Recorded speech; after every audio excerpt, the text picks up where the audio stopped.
Students अस्सलाम वालेकुम।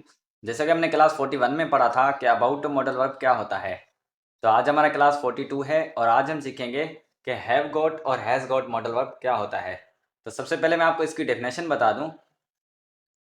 तो express possession, disease and relationship in the present.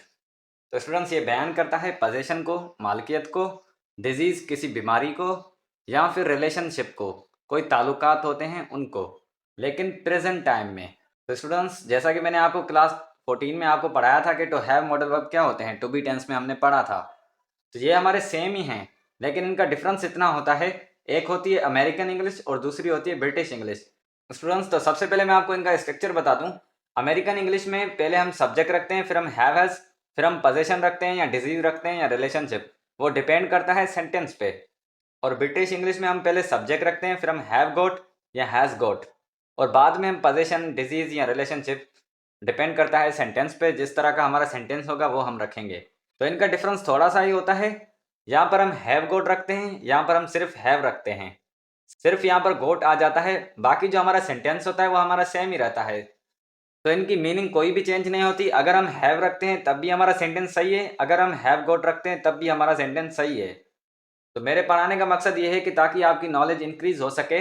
अगर आपको कहीं भी सेंटेंस बनाने पड़े तो आप वहाँ पर हैव सिंपल भी रख सकते हैं या फिर हैव गॉट भी रख सकते हैं। स्टूडेंट्स तो जैसा कि मैंने आपको क्लास 14 में पढ़ाया था, हैव जो होता है वो सब प्लूरल के साथ लगता है, हैज़ जो होता है सब सिंगुलर के साथ लगता है। तो यहाँ पर भी हमारा सेम ही है, सिर्फ यहाँ पर गॉट का इजाफा होता है।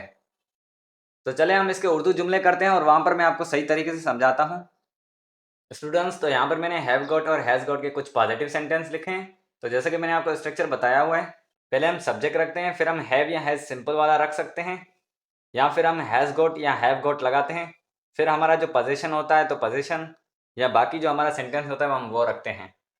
स्टूडेंट्स तो यहाँ पर हमारे पास कुछ उर्दू के जुमले हम इंग्लिश में ट्रांसलेट करते हैं। तो यहाँ पर हमारे पास पहला जुमला है, मेरे पास दो घर हैं। तो स्टूडेंट्स यहाँ पर देखें, मेरे पास दो घर हैं मीन्स ये मालकियत दिखा रहा है कि मेरे पास दो घर हैं। तो यहाँ पर हम स्ट्रक्चर के मुताबिक लिखते हैं। तो हमारा सब्जेक्ट है मैं। तो स्टूडेंट्स जैसा कि आपको पता है कि आई के साथ हैव लगता है, तो यहाँ पर हम हैव अमेरिकन इंग्लिश वाली भी लिख सकते हैं या हैव गॉट ब्रिटिश इंग्लिश वाली भी लिख सकते हैं। तो यहाँ पर मैं सिंपली दोनों लिख देता हूँ। तो यहाँ पर हमारी पोजीशन क्या दिखा रहा है कि दो घर हैं। तो स्टूडेंट्स यहाँ पर हमारा जुमला कुछ इस तरह का बना है, मेरे पास दो घर हैं, आई हैव या हैव गॉट टू हाउसेस। तो स्टूडेंट्स यहाँ पर हमारे पास दूसरा जुमला है, उसके पास खूबसूरत गाड़ी है। तो स्टूडेंट्स यहाँ पर भी देखें, खूबसूरत गाड़ी है मीन्स ये भी हमें मालकियत दिखा रहा है। तो यहाँ पर हमारा सब्जेक्ट ही भी हो सकता है, शी भी हो सकता है। तो यहाँ पर हम शी लिखते हैं। तो स्टूडेंट्स शी के साथ हमेशा हैज़ लगता है, तो यहाँ पर मैं हैज़ भी लिख देता हूँ और हैज़ गॉट भी लिख देता हूँ। तो स्टूडेंट्स यहाँ पर हमें मालकियत दिखा रहा है कि मेरे पास खूबसूरत गाड़ी है। तो खूबसूरत गाड़ी को हम इंग्लिश में कहेंगे ब्यूटीफुल कार।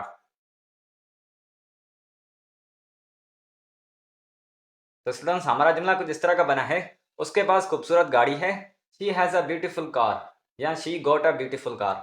तो यहाँ पर हमारे पास आखिरी जुमला है, आपको शदीद खांसी है। तो स्टूडेंट्स यहाँ पर देखें, शदीद खांसी मीन्स ये हमें अभी डिजीज दिखा रहा है। तो यहाँ पर हमारा सब्जेक्ट है आप। तो आपको हम इंग्लिश में यू कहते हैं और यू के साथ हमेशा हैव लगता है।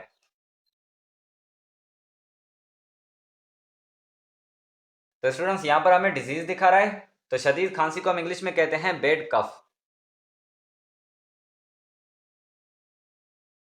तो स्टूडेंट्स यहाँ पर हमारा जुमला कुछ इस तरह का बना है, आपको शदीद खांसी है, यू हैव बैड कफ या यू हैव गॉट बैड कफ। तो यहाँ पर हम दोनों लिख सकते हैं। तो स्टूडेंट्स ये थे हमारे हैव गॉट और हैज़ गॉट के कुछ पॉजिटिव सेंटेंस। तो अभी हम इसके नेगेटिव सेंटेंस करते हैं। स्टूडेंट्स तो यहाँ पर मैंने हैव गॉट और हैज़ गॉट के कुछ नेगेटिव सेंटेंस लिखे हैं। तो सबसे पहले मैं आपको नेगेटिव स्ट्रक्चर बता दूं। अमेरिकन इंग्लिश में हमारा नेगेटिव स्ट्रक्चर कुछ इस तरह का होता है, सबसे पहले हम सब्जेक्ट रखते हैं, फिर हम डू नॉट या does not according to subject लगाते हैं। अगर हमारा सब्जेक्ट सिंगुलर होता है तो हम डज लगाते हैं, अगर हमारा सब्जेक्ट प्लूरल होता है तो हम डू लगाते हैं, और उसके बाद हमारा हैव या हैज़ आता है अकॉर्डिंग टू सब्जेक्ट। स्टूडेंट्स और ब्रिटिश इंग्लिश में हमारा नेगेटिव स्ट्रक्चर कुछ इस तरह का होता है, सबसे पहले हम सब्जेक्ट रखते हैं, फिर हम हैव या हैज़, फिर हम नोट लगाते हैं और उसके बाद हम गॉट लगाते हैं। सिर्फ गॉट के बीच में हमारा नोट आता है, और लास्ट में हमारा जो सेंटेंस होता है वो हम रखते हैं। तो यहाँ पर हमारे पास कुछ उर्दू के जुमले हम इंग्लिश में ट्रांसलेट करते हैं। तो पहला जुमला हमारा ये है, उसके पास इंग्लिश की किताबें नहीं हैं। स्टूडेंट्स, तो यहाँ पर देखें, ये हमें मालकियत दिखा रहा है और बता रहा है कि उसके पास नहीं है। तो यहाँ पर हम स्ट्रक्चर के मुताबिक लिखते हैं। पहले हम अमेरिकन इंग्लिश लिखते हैं, फिर हम ब्रिटिश इंग्लिश लिखते हैं। तो यहाँ पर हमारा सब्जेक्ट ही भी हो सकता है, शी भी हो सकता है। तो यहाँ पर हम शी लिखते हैं। तो स्टूडेंट, शी हमारा सिंगुलर सब्जेक्ट है, तो शी के साथ हमारा डज नॉट लगता है। तो यहाँ पर हम डज नॉट लगाएंगे। उसके बाद हम हैज़ लगाएंगे क्योंकि ये हमारा सिंगुलर सब्जेक्ट है। तो स्टूडेंट, उसके बाद देखें, यहाँ पर हमें पोजीशन दिखा रहा है कि उसके पास इंग्लिश की किताबें नहीं है। तो यहाँ पर हम लिखेंगे इंग्लिश बुक्स। तो स्टूडेंट्स, यहाँ पर हमारा जुमला कुछ इस तरह का बना है, उसके पास इंग्लिश की किताबें नहीं है। She does not has English books. तो स्टूडेंट्स, अभी हम इसे ब्रिटिश इंग्लिश में लिखते हैं। पहला हमारा सब्जेक्ट जो है हम सेम रखेंगे। तो स्टूडेंट्स, आपको पता है शी के साथ हैज लगता है, तो यहाँ पर हम हैज नॉट लगाएंगे। तो स्टूडेंट्स, बाकी जो हमारा सेंटेंस है वो हम सेम यहाँ पर रखेंगे। तो यहाँ पर मैं सिंपली लिख देता हूँ। स्टूडेंट्स, तो यहाँ पर हमारा जुमला कुछ इस तरह का बना है, उसके पास इंग्लिश की किताबें नहीं हैं। She has not got English books. तो स्टूडेंट्स, ये हमारा पहला जो है अमेरिकन इंग्लिश वाला है और ये जो हमारा दूसरा है वो ब्रिटिश इंग्लिश वाला है। तो यहाँ पर हमारे पास दूसरा जुमला है, मेरा कोई मुखलिस दोस्त नहीं है। तो स्टूडेंट्स, यहाँ पर देखिए हमें रिलेशनशिप दिखा रहा है कि मेरा कोई मुखलिस दोस्त नहीं है। तो यहाँ पर हमारा सब्जेक्ट है मैं, तो यहाँ पर मैं स्ट्रक्चर के मुताबिक रखता हूँ। तो आई के साथ हमारा डू लगता है, तो यहाँ पर हम डू नॉट लगाएंगे। तो स्टूडेंट्स, यहाँ पर हमारा सेंटेंस देखें कि मेरा कोई मुखलिस दोस्त नहीं है। तो कोई को हम एनी कहते हैं और मुखलिस दोस्त को हम इंग्लिश में कहते हैं सिंसियर फ्रेंड। तो यहाँ पर हम सिंपली लिख देते हैं।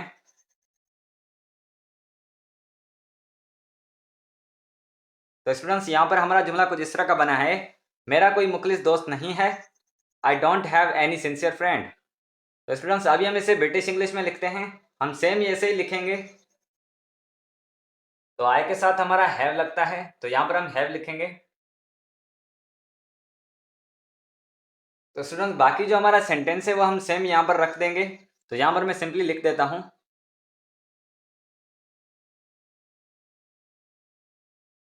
तो स्टूडेंट्स, यहाँ पर हमारा जुमला कुछ इस तरह का बना है, मेरा कोई मुखलिस दोस्त नहीं है। I have not got any sincere friend. तो स्टूडेंट्स, ये थे हमारे हैव गॉट और हैज़ गॉट के कुछ नेगेटिव सेंटेंस। अभी आप इसे इंटीरोगेटिव खुद कर लेना ताकि हमारी वीडियो बड़ी ना हो जाए। तो इंटीरोगेटिव सेंटेंस करने के लिए हम सबसे पहले क्या करेंगे, नॉट रिमूव करेंगे और नॉट से जो हमारे पहले वाले वर्ब हैं वो हम सब्जेक्ट से पहले ले आएंगे। तो यहाँ पर भी हम सेम करेंगे, नॉट रिमूव करेंगे और हैव हैज़ हमारा पहले आएगा, फिर हम सब्जेक्ट, फिर हम गोट लगाएंगे। तो स्टूडेंट्स, आप इसे इंटीरोगेटिव सेंटेंस कर देना। तो आज की हमारी वीडियो इतनी ही थी। अगर आपको अभी भी किसी जुमले में डाउट है तो आप मुझसे कमेंट बॉक्स में पूछ सकते हैं। तो अगर आपको वीडियो अच्छा लगा हो तो वीडियो को लाइक करें और चैनल को सब्सक्राइब करें। चैनल का नाम है पीनल इंग्लिश चैनल। तो मिलते हैं नेक्स्ट वीडियो में। टेक केयर, अल्लाह हाफिज़।